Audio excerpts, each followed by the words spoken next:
Yeah.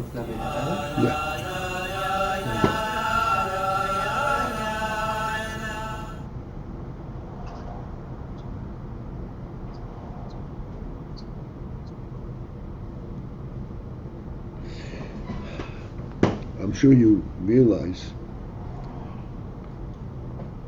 that we are being explained concepts. Now, what's called pure concepts. Pure concepts means a concept that does not describe a tangible presence. It exists on a conceptual level, and the reason it exists on a conceptual level is because the concept per se, like we said many times, seichel is rooted in the neshama, which is rooted in the elokus. And the elokus is not a presence.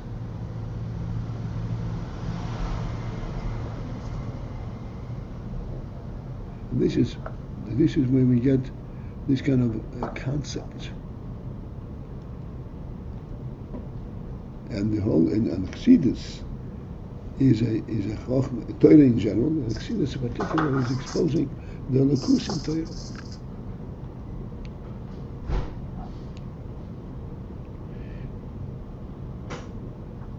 And this is how we get into a term what's called etzem, not only etzem, but atzmi.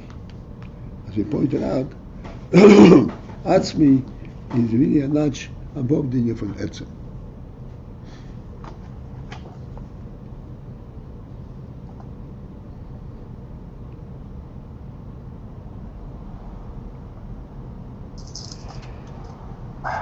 Okay, so towards the end of the top section, of course, Ramadan, excuse me, we concluded that AYIN Sof, we didn't really fully discuss this yet. Everything has to be discussed here because these are all concepts completely beyond our experience, our thought process.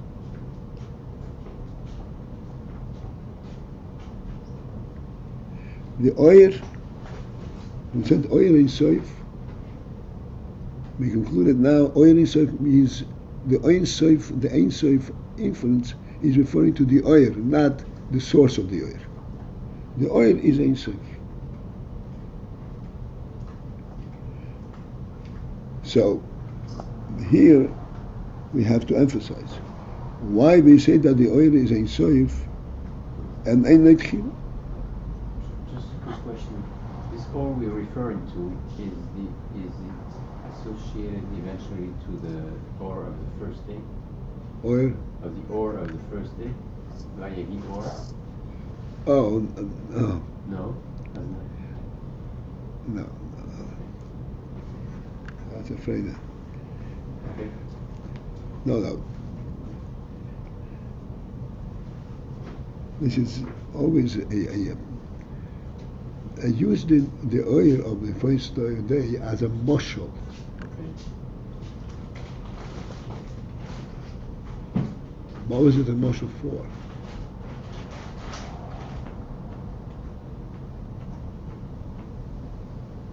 I'd like you to understand the oil in some measured.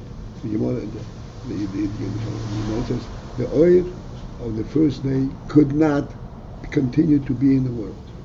Why not? Because it was concealed by What? Hashem. It was concealed by Hashem. Why was it concealed? Because that's the whole point. Because that oil did not have a worldly presence. What kind of presence did it have? It was oil. What kind of presence did it have? A super-worldly presence, a divine presence. This is why it could not be continued to be in the world, because that would negate the worldliness itself. The Rebbe wanted that the world should be a world. So what's so unique about this oil that it's not worldly and it could not jive, it could not manage to be together with world? What's special, what's so unique about that oil? It was super worldly. Huh? It was not compatible with the world. Why not? To explain, the reason it was not compatible with the world is that in the world, if you have an oil, there has to be a source for the oil. You have light, you have to have a bubble. You have light, you have a daylight, you have a sun. This oil did not have a source.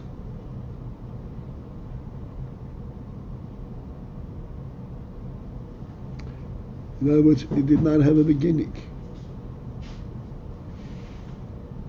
It's a light that came because the Rebbe wanted there should be light, there was light. That does not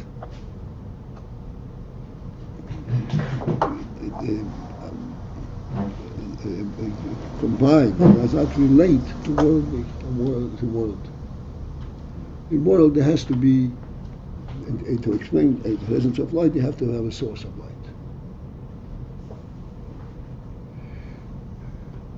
Okay, so then further we explained that what happened with that oil was concealed. This means it was concealed. We still say that there is daylight. And daylight, we explained, is not a regular light of a beam of light. Daylight is also a light that transforms the whole world. So what's the difference between the light that we have now and the light which can combine with the world, and light that was before that was in the first day's creation? The answer is that the light of the first day's creation was concealed but not removed. Was concealed. What was concealed? Its lack of source, because this light was now imbued into the sun. So the sun is like emulating the light of the first day. In what way? In what way? How much you understand?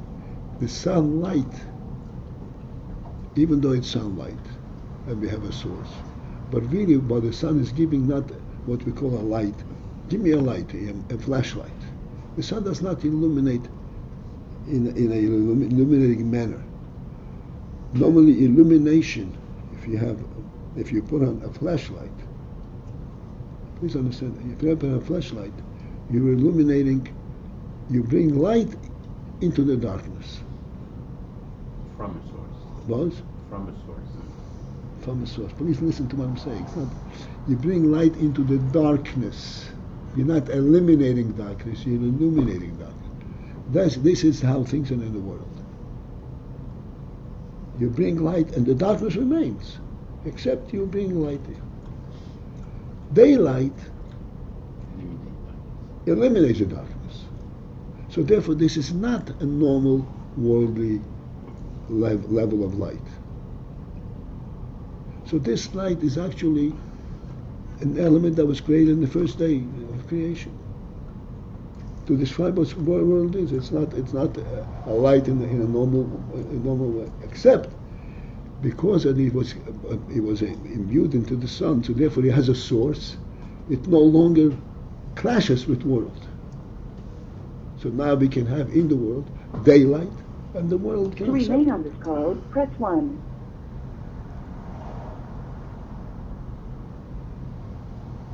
The world can accept it, but it's still a super light.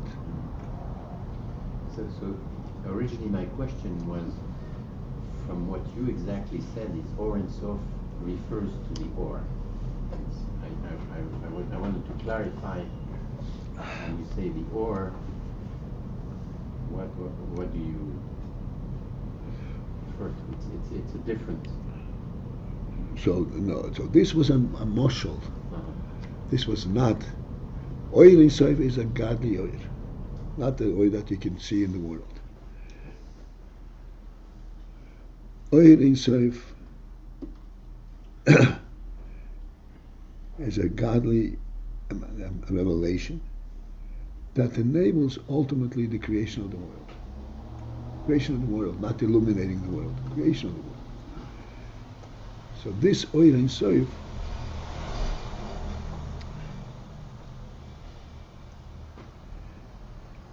so this Oyer Ein Sof is actually a godly element, not a worldly element at all. That's why it's Ein Sof. World cannot relate to Ein Sof. The question here is this. That's why I say we're talking about concept. The question is, why is it called Oyer Ein Sof, not Oyer Ein Tchila?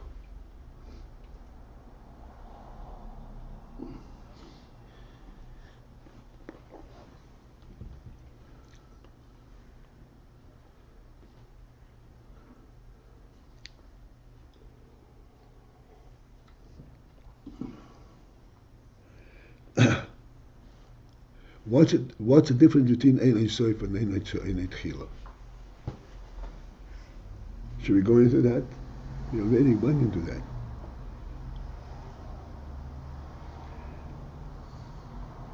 All right, so we see that we are talking about things which are not tangible in our world. So why are we talking about it? The answer is, as I said before, because we have seichel.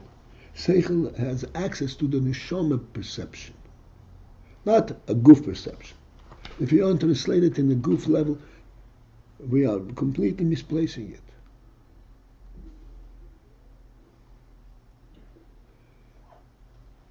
The Rebbe wants that we should open up our seichel to the neshama perception.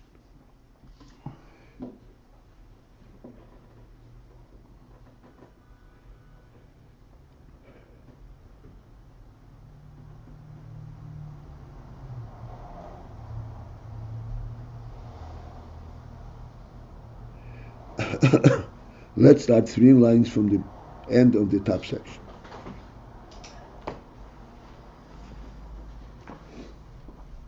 Ela hakavon, the intent and the point that the discussion is say Oyer Ein Sof.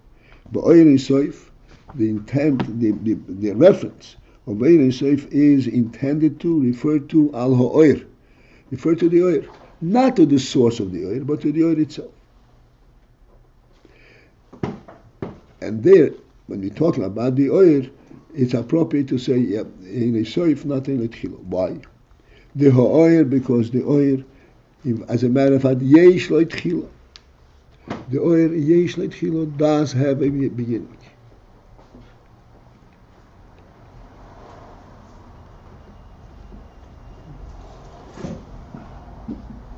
This we did not yet fully discuss.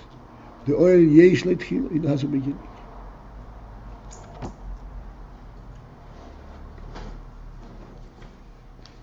In order to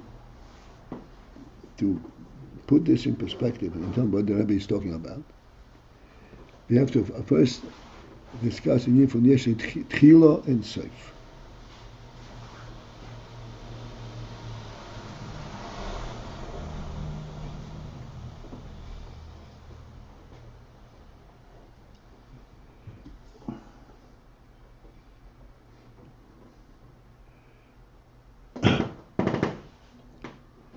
Ein Sof, Ein Lo Sof. So the Rebbe already gave us a little bit of a handle. Ein Sof means about the Oyer. Ein Lo Sof means Ein Sof li hitpashtus. Like we said, Ein Tichlo. It never expires. Ein Sof li hitpashtus.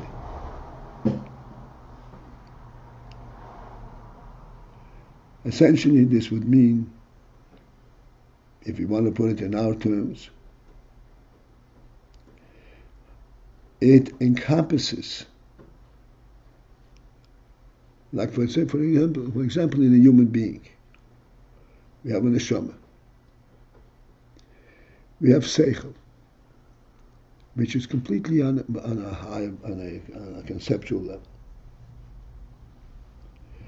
That same neshama, that same oyer of the neshama, continues to affect not only the seichel, but continues to affect in the emotion, which is already more into the body, into the worldly level. And then it continues to affect into the physical body. The koyach in the hand to bang a nail is also from the neshama. So that the neshama can relate to the highest inyom of the seichel, and it can relate to a physical action.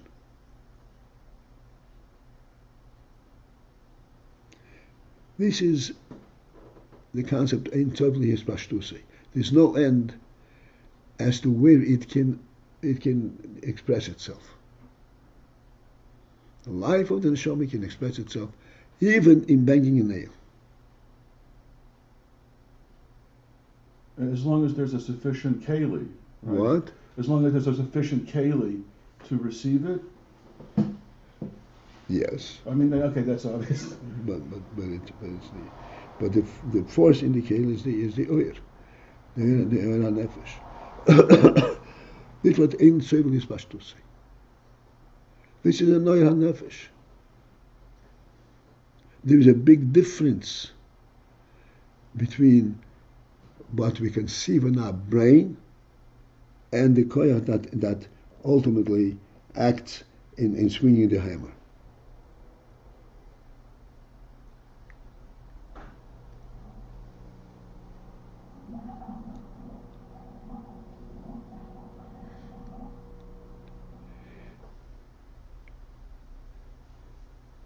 For a tangible means of referring to this, there's a very big difference we can all understand between sight and touch.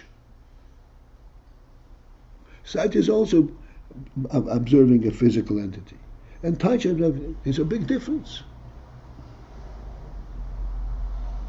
Sight observes the ruchnius of the physical entity. The touch relates to the physicality of it.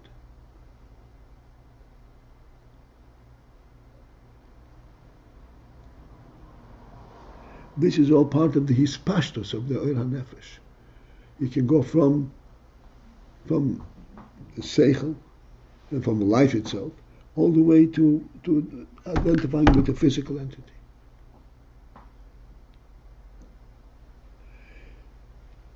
This is the concept of ein sof. No end. It can relate to the physicality all the way to the lowest level. But this oyer you can describe it as ein sof, but not ein tchila. Now, what does ein tchila mean?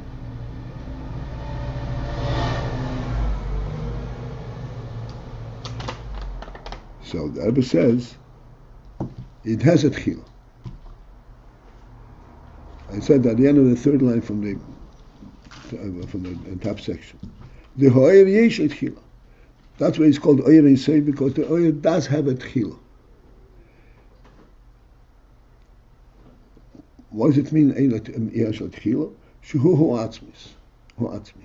So we have to discuss now the two terms, ein sof and ein tchila. Ein sof, we have a bit of a handle what that means, like we discussed just now. What does ein tchila mean? Ein tchila is totally super worldly. The whole concept. What does ein tchila mean?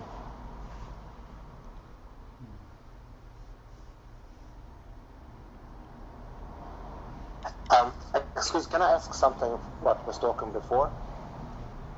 Okay. Was being said before that the atzmi is not mispashet, but now we're learning that the oil is mispashet. Is that correct? Yeah. Okay. It's not a stira. Even the atzmi is not mispashet, but the oil could be mispashet. That's right. That's what we're saying. And I gave them a shot on this. Okay. So what is the meaning of the word ein tchila?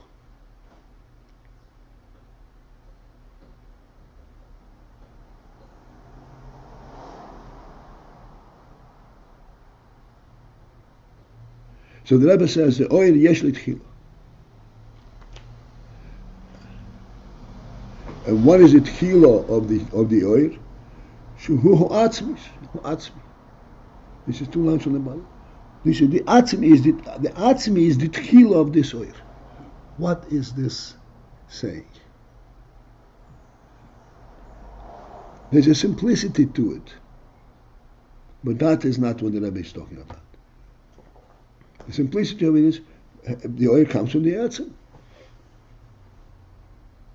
Like we're saying, the light comes from the bulb. The light has a beginning. It comes from the bulb.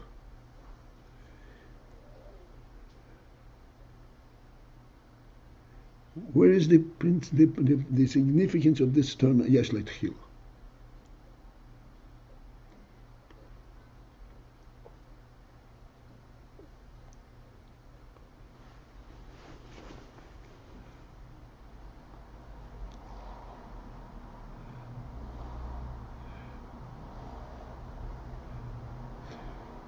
So, to expose us to this concept, to this principle, I'd like we should think back to the words of the Rambam that we are constantly quoting. The Rambam says, now we have to listen to these words and think about them, that the foundation of wisdom, the foundation of wisdom is that there is a first being. So we asked many times, if you do not have wisdom, so how do you know about the first being?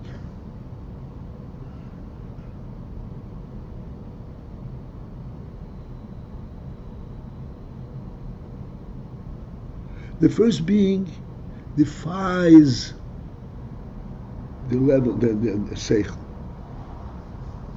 This is a higher than our chokhmah. Because everything in chokhmah yesh l'tchila. This is a first being, a first. First has no beginning.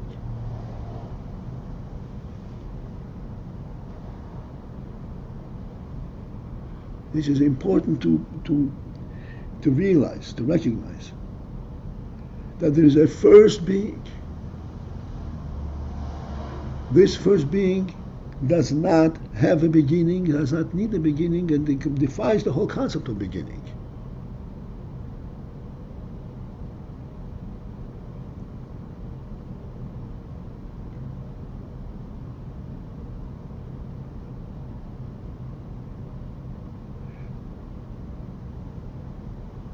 What then is it, and where does it come from?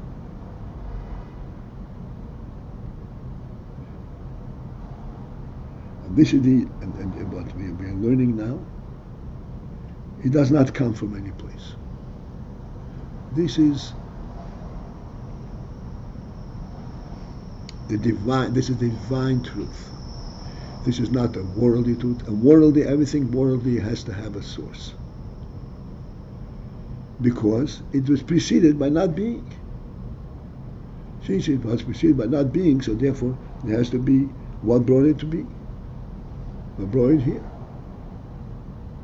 Divine, on the other hand, it was not preceded by not being.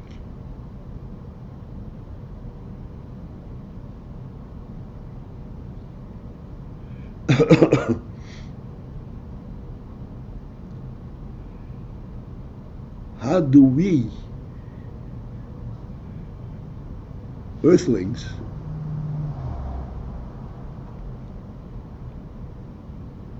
relate to this concept of not proceeding by not being?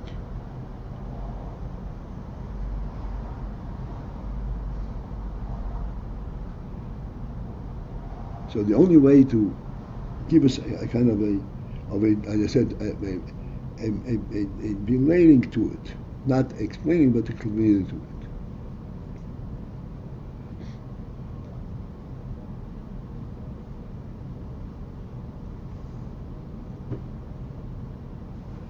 Everything has to have a beginning in our concept, because it has to have a reason for being. Why is it here?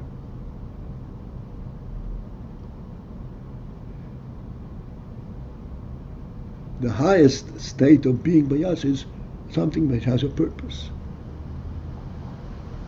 Ain't safe.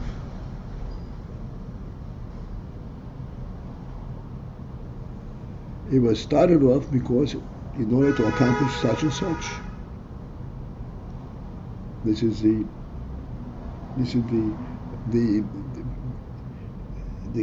confines of a worldly presence.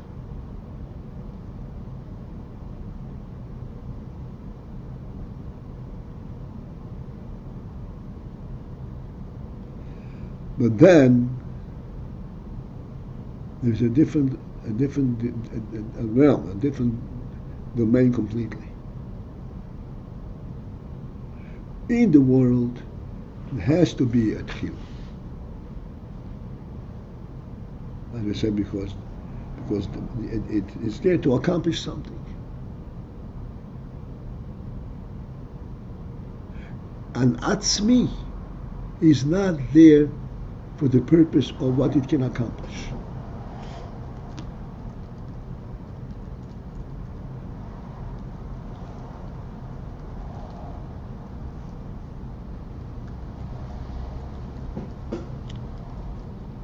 Let's see if we can use the sun, as we already discussed, as a means for us to get into this. It was dark. And the Rebbe said that there will be light. So presumably this light has a beginning, has a purpose. The purpose is to illuminate the darkness. And as we said many times, like the Bishop, to illuminate the darkness means to bring light into the darkness.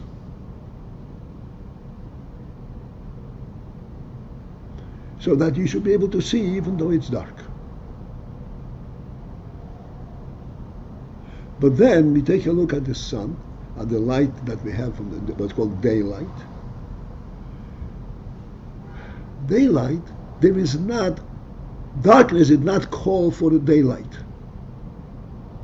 You see, the beginning of the daylight is because it's dark, I want to see. Darkness did not call for daylight. Darkness called for a beam of light. I should be able to see in front of myself. I should be able to see a mile away. It didn't call for daylight. Daylight is not sourced in darkness, so to speak. Daylight is sourced in completely different, is a super concept. A super worldly concept. Why even relating the two of them? Why are you starting with one darkness then light? Seemingly daylight is unto itself, irrespective of. That's right, because it does make it sound like an antidote. First one darkness, two light. That's the way, because that's the order in the world. It says the it was dark. Right, which is the exact opposite of what we're bringing out, namely that essence has no purpose that it comes to address. It has a purpose. It's not, the purpose hasn't created. Okay, so this is what I'm trying to explain the union of essence. Even though that this light was preceded by darkness, so we could say this light came to illuminate the darkness. But the fact is, this is a muscle for us to be able to understand this concept. The fact is that this light is not rooted in darkness, an antidote to darkness. It's exactly what you're asking. This light is not an antidote because this light is not illuminating darkness, it eliminated darkness. They're two different planes, different realms, two different realities.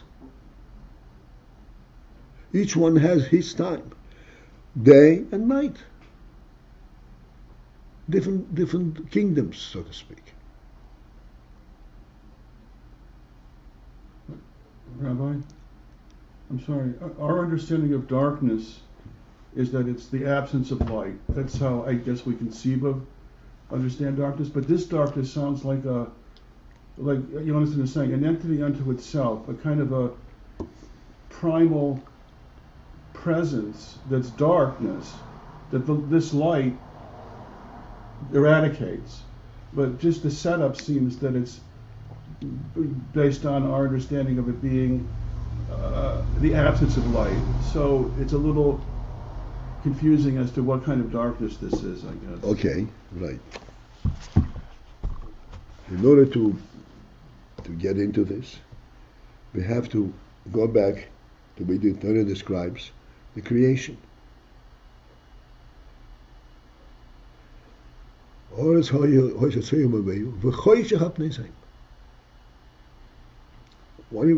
Choshe coming all of a sudden? Are you trying to see anything?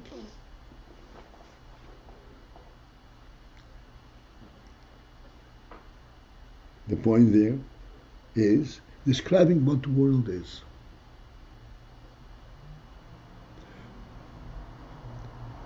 That world consists on a worldly level of knowing things rather than on a divine level. Light, to see something, is already a divine level. World is known only to touch. This is a worldly means of identifying things.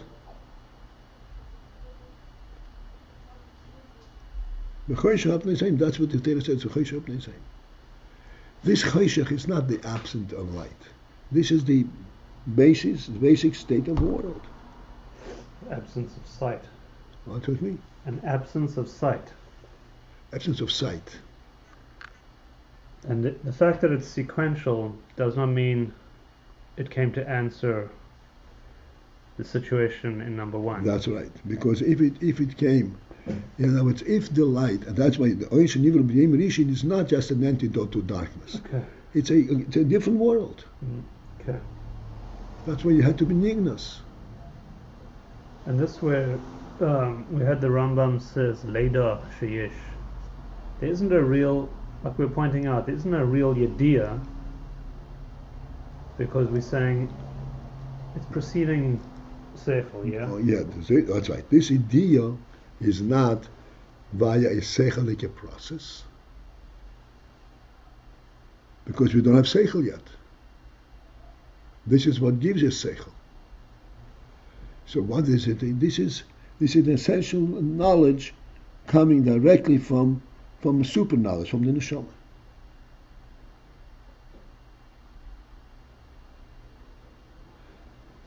Okay. We're sort of putting it in the gather of knowledge, even though it has no contrast and it's not coming to address any issue. Okay, so that's very good. So why is it in the gather of knowledge? Yeah. So later she has Masham, she has Shom Motzerishi. This is why we emphasized the Lashon from Rambam. Rambam says Lahovin Sheyashom Motzerishi. Or his Hakim Sheyashom Motzerishi. But later Sheyashom Motzerishi. Das is the third of the three qualities of Chabad, Chochmah, Bina, v'Das. How do you jump across straight to Das?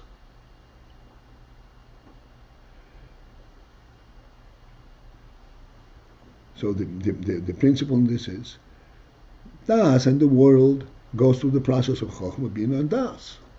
But Das in the Neshama is a direct knowledge. The Neshama knows the truth directly, not through a process of Chochmah, Bina, and Das.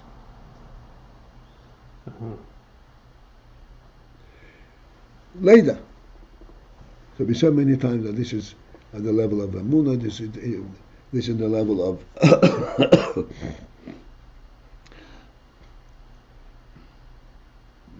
not of knowledge per se, but it's a compelling knowledge. But the Rambam does call it the beginning of wisdom, doesn't he? No, the basis of wisdom. The basis of wisdom. So it's related, it seems to be related to, maybe not, to wisdom's origin and beginning. Please understand what the Rambam is saying. Yeah. The basis, what this means is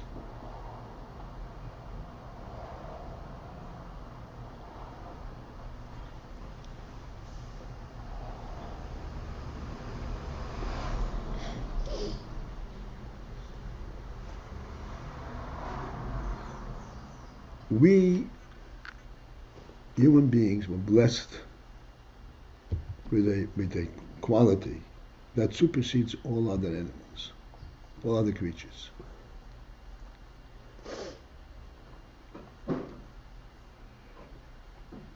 That we not only have, so to speak, the divine truth and the life itself, but we also know about life. This knowledge is a special gift. This is what human being differs lahadla from animal. Animal is also alive. If you chase an animal, he runs away. Why? Because he knows that it's dangerous. Human being has a completely different perception. To him, the human being, the beginning of existence, the beginning of knowledge that there is something real is in his wisdom. Not in his fear for his life. Like the animal have. Beginning of his wisdom, his knowledge is knowing the truth. Huh. That's the beginning of his wisdom. It's what the Ram says, Leidesh Yeshua Motzerishi. Right. The neshama is not threatened by extinction. This is not what neshama is about. This is not the knowledge of the neshama comes from. Right. The knowledge of the neshama is a primary knowledge, of knowledge of the truth. That there's no extinction. That's not the basis of his knowledge. Motzerishi, it's for real. There's no way for us to explain that. But this is what we begin. Right. There's no way for us to. Is it inappropriate to say it's like an axiom in mathematics? It's outside, but it's fundamental. Is that not? Is that? Okay. Yeah. Or I mean, people. It's not appropriate to say not, that. It is not. Or people talk about dogma. It's not. It's not. You know why? Mm-hmm. I have to respond to this. An axiom of mathematics explains mathematics. Yeah. Mathematics is definitely a tangible presence in the world. Well, just, I mean, yes and no, right? Where 1 + 1 is 2. We point to that as being indicative of human wisdom. So it's not just the empirical, right? Empirical, I have to appeal. It's still a world in a level of knowledge. Okay, from bottom up, from world, yeah. Well, we know what we know. Mm-hmm. That's an axiom. An axiom is explaining something that is tangible in the world, that is real to us. This is not an axiom. Why? Because even after you know it, you don't know what you know. Oh, you're saying an axiom is a fundamental inside a system about the world. Here we have a fundamental that's not mapping out the world for you. Zero. What's an issue? But it does have that element of being self-evident, right? I mean, that we're pointing to this It's not self-evident. It is something which supersedes your knowledge. You know it without knowledge. It's before you koyach chokhmah. I said this is something you come directly to das rather than going through chokhmah bina. This is a neshama knowledge. Neshama knowledge is a godly knowledge. Godliness has no beginning. Rabbi, in that sense, the word first seems to be a limitation because first implies Before that, there was nothing. But we're talking about an essence, an existence that precedes, is always there. So the word first, in a way, is kind of a link to the lower level of seeing a first versus something nothing before. Okay, so here's what Rama explains. What I mean by Motor Rishon is the source of everything. Not describing him. Describing our world.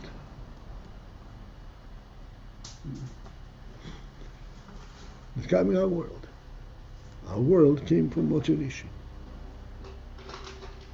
And is that our vision? Is that what we see by virtue of this teaching? That's what we see. That's what we see. And that implies kind of a connection to wisdom, that from that you have a preceding unfolding. And what is the lighter? What is his part of doing, if he has it already? So again, What is his part of doing? The midst of lighter and a command of lighter. He knows it already. oh, what is a human being supposed to? What does knowledge mean? Now, what's the man's avoider? If he knows this already, what's the work? What's the accomplishment? To relate to it. That's exactly he knows it. He knows it already. But when he begins to search, begins to try to make sense of what his life is about, the first thing he has to know, this is not source in the world. He has to know that.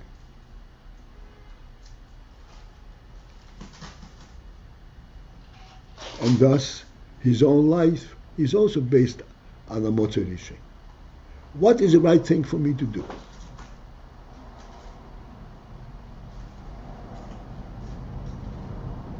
What is the meaning of my life? I cannot explain it from my experience.